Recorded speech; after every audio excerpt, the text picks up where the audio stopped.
অবিবাহিত মেয়েদের বুকের দুধ আসার কারণ অবশ্যই জেনে নিন। মেয়েদের দুধ কখন বের হয় এই প্রশ্নের উত্তরটি প্রত্যেকটি মেয়েটি জানা দরকার। এটি খুবই গুরুত্বপূর্ণ একটি প্রশ্ন এবং তাই এই প্রশ্নটির সঠিক উত্তরটি আমাদের জানা দরকার। অবিবাহিত মেয়ের স্তন থেকে দুধ পড়ে না। কারো কারো ক্ষেত্রে হতে পারে।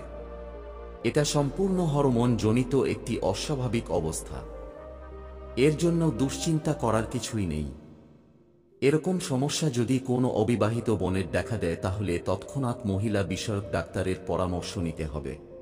সাধারণত মেয়েরা গর্ভধারণের পর মেয়েদের স্তনে দুধ আসতে শুরু করে, তবে একমাত্র গর্ভধারণের পরেই দুধ আসা শুরু হয়। এর আগে যদি বা গর্ভধারণ ব্যতীত অনাকাঙ্ক্ষিত কারণে মেয়েদের বুকে দুধ আসে তবে তাহলে সেটা শারীরিক অসুস্থতার কারণে আসতে পারে।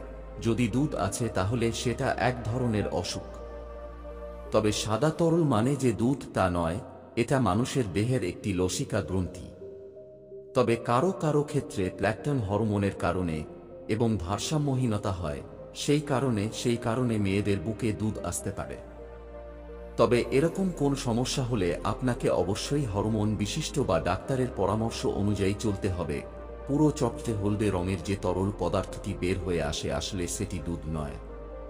এটা বিজ্ঞানীদের ভাষায় বলা হয় কোলোস্টম। একজন নারী যখন গর্ভবতী হন তখন তার শরীরের অনেক কিছু পরিবর্তন ঘটে।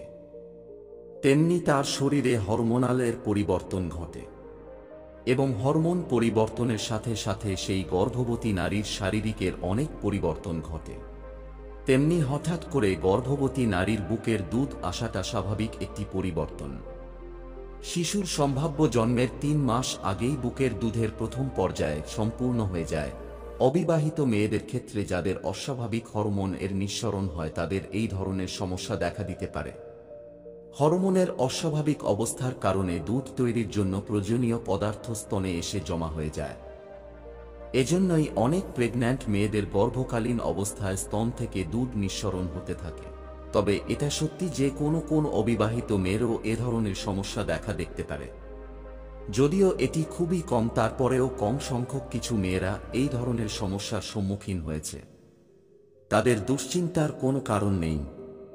পর্যাপ্ত চিকিৎসার মাধ্যমে সব সমস্যার সমাধান পাওয়া সম্ভব।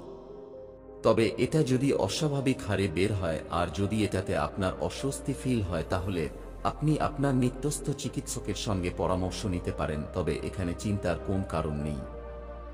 মাতৃস্তনের দুধের পিছনে বিশেষ কিছু হরমোন রয়েছে যেগুলো হলো ইস্ট্রোজেন, প্রোল্যাকটিন, লেকটিন ইত্যাদি।